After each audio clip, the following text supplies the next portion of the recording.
today.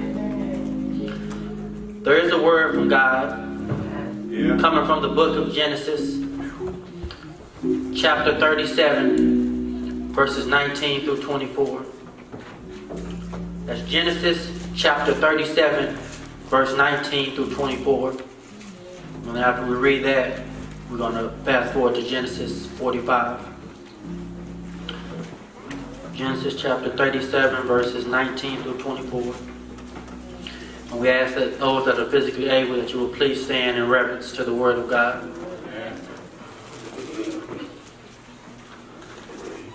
And it reads,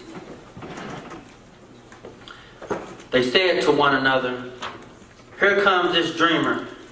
Come now, let us kill him and throw him into one of the pits. Then we will say that a fierce animal has devoured him, and we will see what becomes of his dreams. But when Reuben heard it, he rescued him out of their hands, saying, Let us not take his life. And Reuben said to them, Shed no blood. Throw him into this pit here in the wilderness, but do not lay a hand on him, that he might rescue him out of their hand to restore him to his father. So when Joseph came to his brothers, they stripped him of his robe, the robe of many colors that he wore. And they took him and threw him into a pit. The pit was empty. There was no water in it. And now we'll go to Genesis chapter 45. Genesis chapter 45, verses 4 through 8.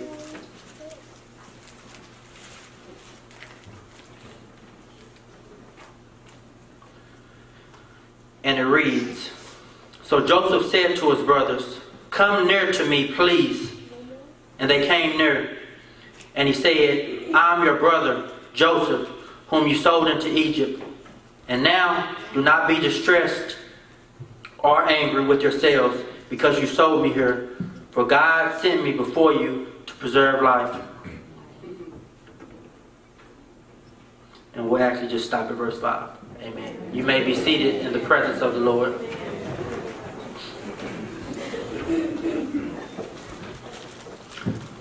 So when I was thinking about this topic, or reading this scripture and thinking about, what God was leading me to title it, I only felt it was appropriate to title this, Started from the Bottom, Now I'm Here. I said, started from the bottom, now I'm here.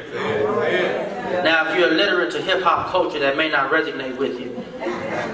But for some of those who still listen to hip-hop, that's a song by Drake, where he talks about starting literally from nothing and then acquire things to make it to what he identifies as the top.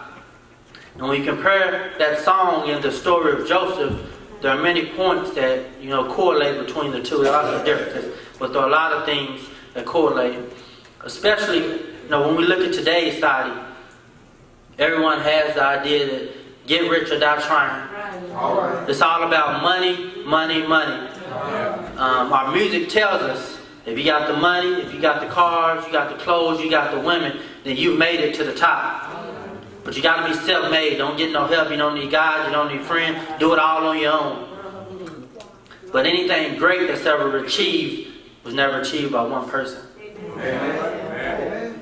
That was a quote from somebody. I can't remember who, but that wasn't me. But somebody realized that. They say sell drugs.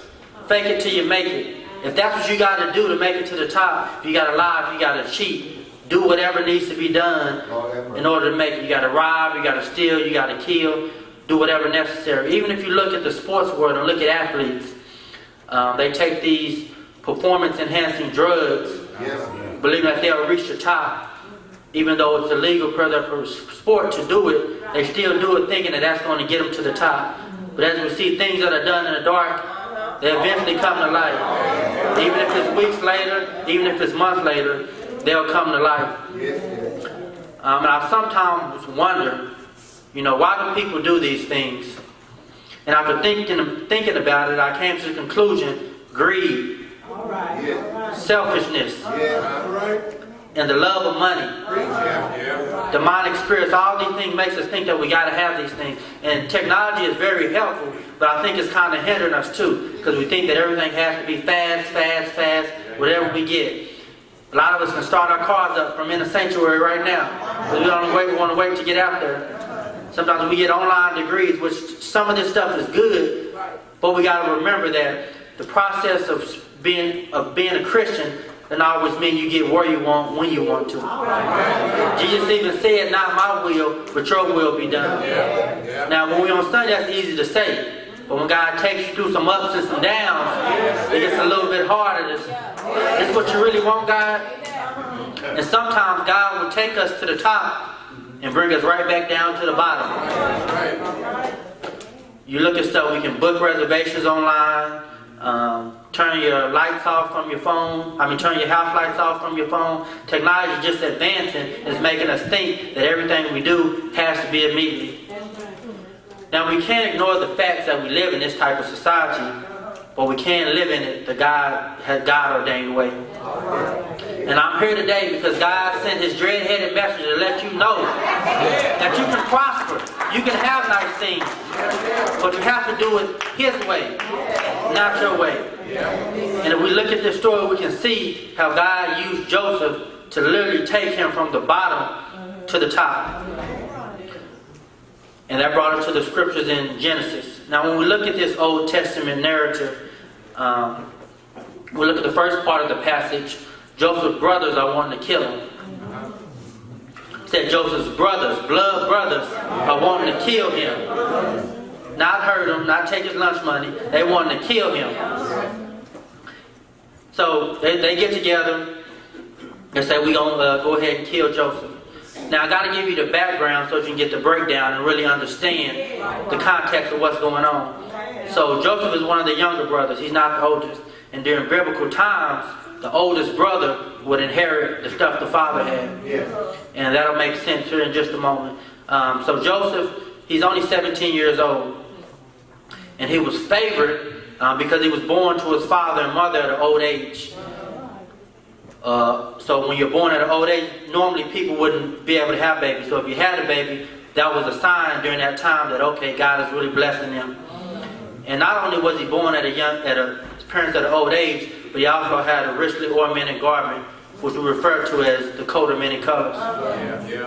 But this tells us, that no matter your age, no matter if you're 5, no matter if you're 55, God can still use you. God can still bless you. So his brother Reuben, his brothers had went off somewhere, and Joseph said, I'm going to go find my brothers. So he goes to find them. And in this story, Joseph tells them, one day I'm going to be king. One day I'm going to rule over you. Now, for those of us who have siblings, me specifically, I'm the oldest brother. If your little brother come to you and tell you, I'm going to be king over you, and I'm going to be telling you what to do, that ain't going to fly well with the oldest brother. No, not before me. I'm the oldest brother. So they're already feeling some type of way about Joseph. So his brother, they all get together, and they say, okay, let's throw him in this pit. And we'll sell him, or we'll figure out something to do with him. So they said when they throw him in the pit, they get him, they take his coat of many colors, and they say, let's just sell them to the Midianites for 20 pieces of silver. Their own blood brother just about to sell them off. Now, to put that into a 2013 perspective, now back then they didn't have forensic ID, they couldn't get fingerprints, they didn't have video cameras, they didn't have phones to record it. But if it happened today, it would have probably been on that one show on A&E. What is it called? First 48. I think it would have went something like this. For homicide detectives, the clock starts ticking as soon as they are called. They get to the scene, and there's this son there. He's draped in blood. His coat is gone, but he's not there. The brothers say that a wild animal killed him, but some things just aren't adding up.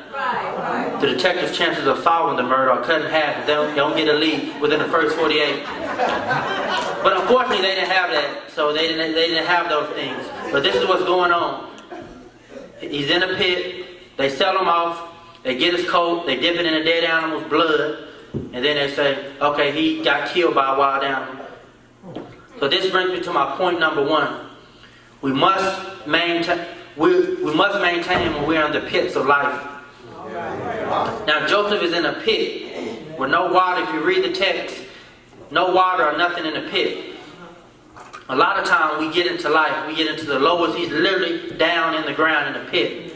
Sometimes we get in those situations in life where we feel like no one cares. Maybe you're getting bullied at school. You're on the verge of bankruptcy. Your marriage is falling apart. But despite those things, we must maintain. But it's not a maintaining on our part. It's a faith and trust in God that no matter if I'm at the bottom or no matter if I'm at the top, God's going to take care of me. Because you know why? Because even if you're physically, emotionally, or financially at the bottom, if you're a child of God, you're always at the top, no matter what. So take into mind, Joseph's at the bottom. He's probably feeling like, these are my own brothers. They don't love me. They don't care about me. They're about to sell me. He didn't know they may be about to kill me. But I believe that, once we see the story unfold, I believe that Joseph kept his faith in God. And I think I had to borrow this. I ain't got that much money, but I had to borrow this $100 bill. And this is worth, wouldn't everyone agree that this is worth $100, right? Yes. It's worth 100. This ain't counterfeit. It's worth 100. The United States of America Federal Reserve note for legal tender is up to $100. So you said this is worth $100, right? Right. You sure? Yeah. Okay.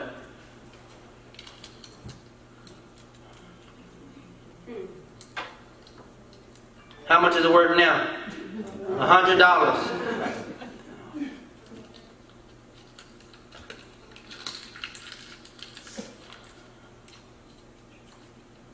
How much is it worth now? $100. We'll talk later after church. It's still worth $100. And I feel like this was Joseph. Because even though he may have been at the bottom, he may have been crumpled up, it was still worth 100. Y'all say it's worth 100, right? Yeah.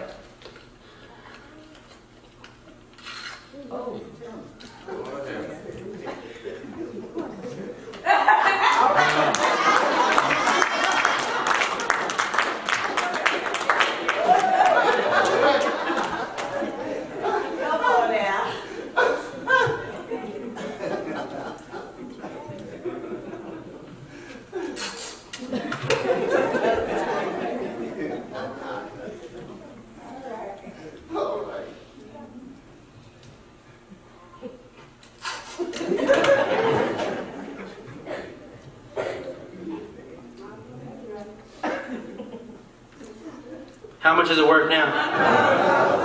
Even if you've been beaten, even if you've been crumbled, God doesn't base your value on what you've been through in life, on how much you've been hurt, or no matter what you have. God still sees you as this $100 bill. And a lot of times when we get in the pits of life, we think that our value drops. But God sees value in us, whether we're in the pit or whether we're the president. God sees value, and the sooner you're able to see that perspective, the better your life will be. The better you'll be able to go through these trials. The better you'll be able to go through the situations. The devil, when he's playing you, wake up in the morning and something is irking you. When you realize that I don't care what I'm going through, God still sees value. God has never forgotten about me. Even though my brothers may talk about me, even though my sisters may talk about me, my family may not like me, I don't care. God still sees value in you.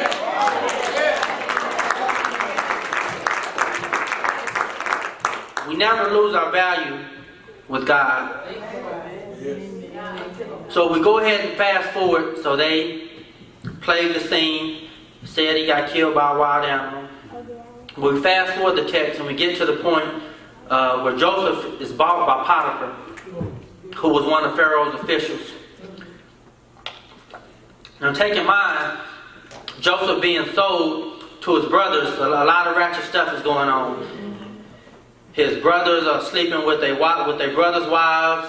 Their fathers sleeping with his sons' wives and didn't even know it. That's another story to read. But there's a lot of ratchetness going on, all while he's getting sold overseas. A lot of really probably been on Jerry Springer type stuff going on. So after Joseph is bought by Potiphar, God shows him favor. God says, you still have value. I still love you. I still care about you. I'll never have stopped, and I never will stop. So he shows favor with Joseph, and eventually Joseph gets promoted to the head of the house because the master has seen God working in him. Sometimes it's not nothing you did, it's just sometimes because you're a child of God that God will promote you to a place that you never imagined you could go. You're literally a slave, and now you're head of the master's house. And this brings me to point number 2. Point number 1 we must maintain when we're in the pits of life.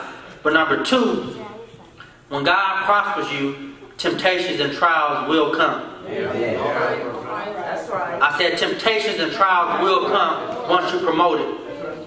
And it's not a matter of if they'll come, it's a matter of when they come. Now Joseph, you know, he was a well-built man, probably kind of swole. And from what the text reads, he was kind of handsome as well.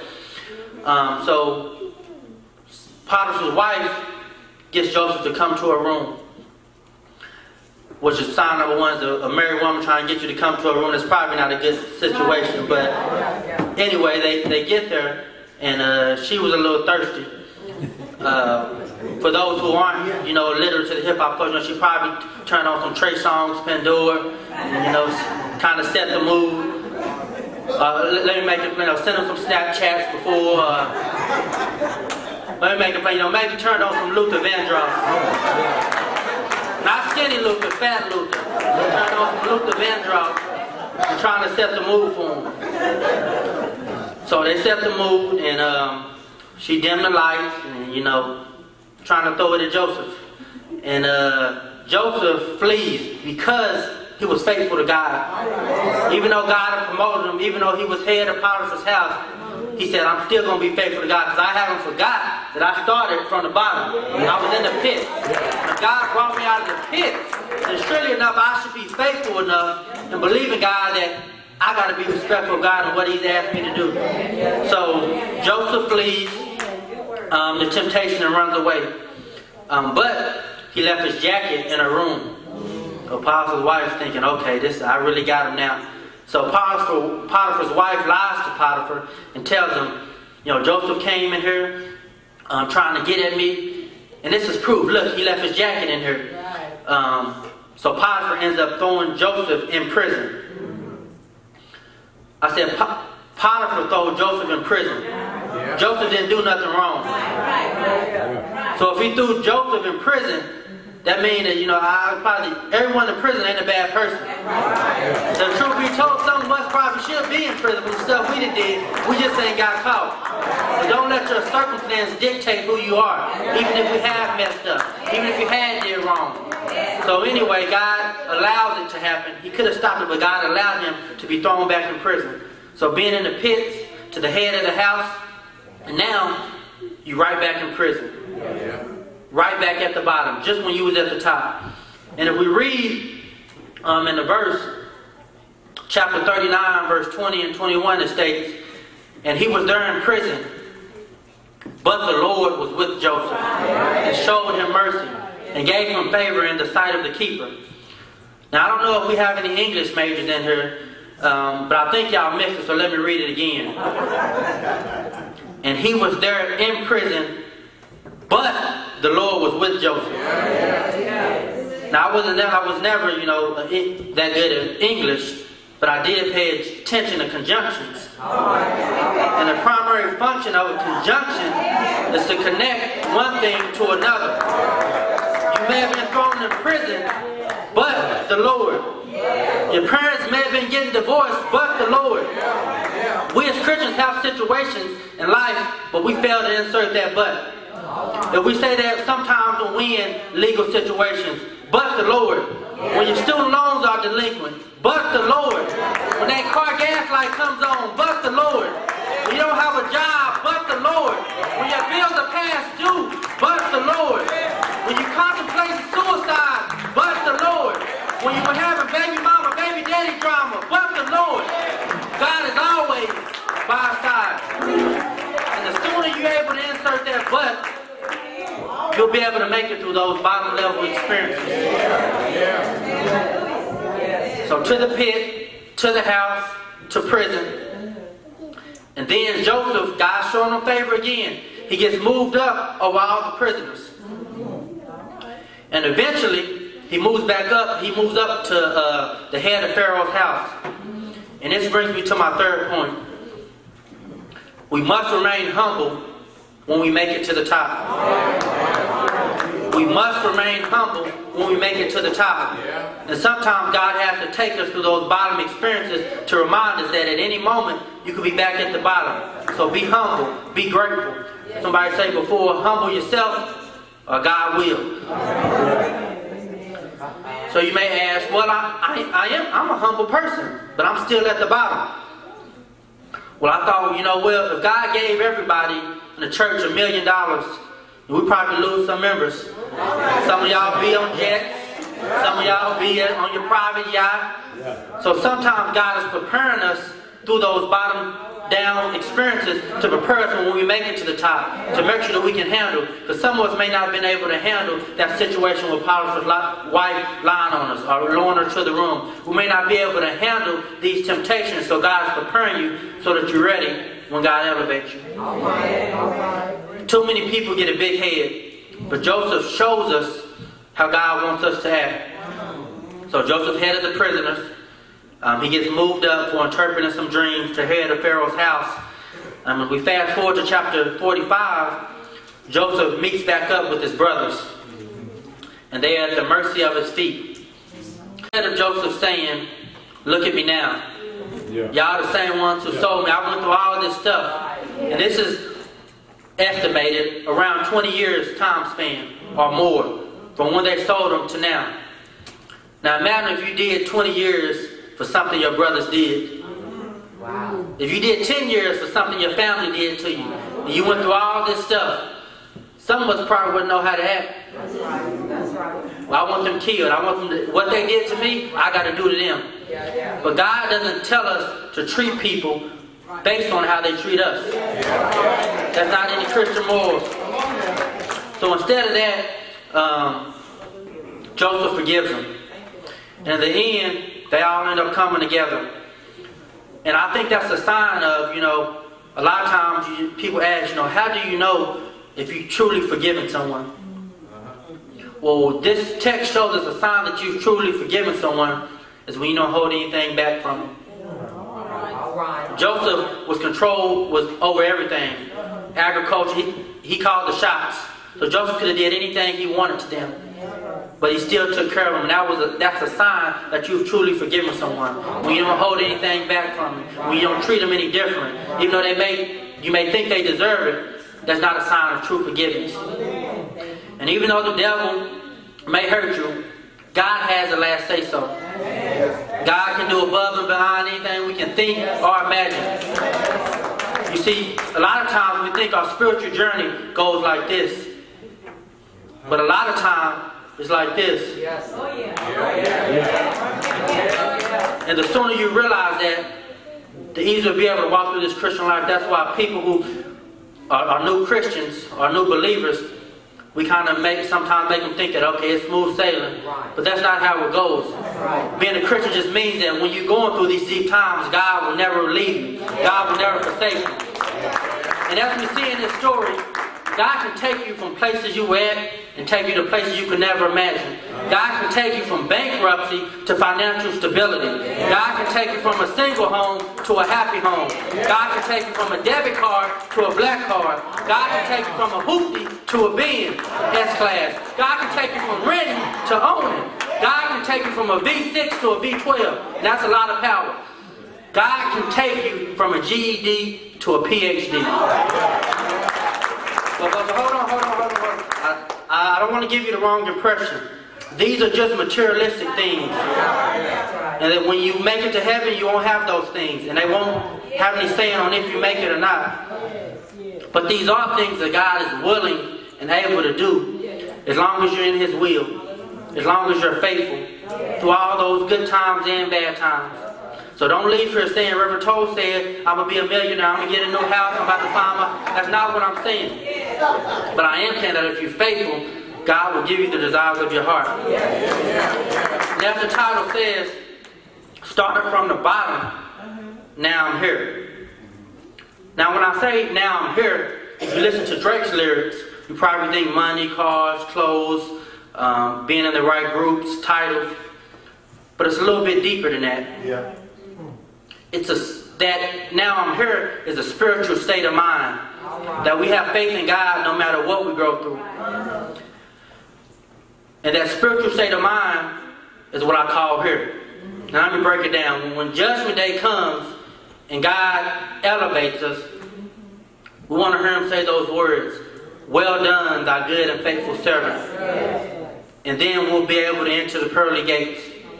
And then when I'm up in the heaven and I look down, I can reminisce of all the bad times, all the sickness, all the family, all the trials and tribulations I went through. And I can say, started from the bottom, now I'm here. But the point I want you to remember from this message is not, I don't want to be the only one to make it there. I want you to make it there. I want our families to make it there. I want our friends to make it there. So then we can be up in heaven and we can look down and say, started from the bottom, now I'm here. Started from the bottom, now my whole team here. Amen. God bless you.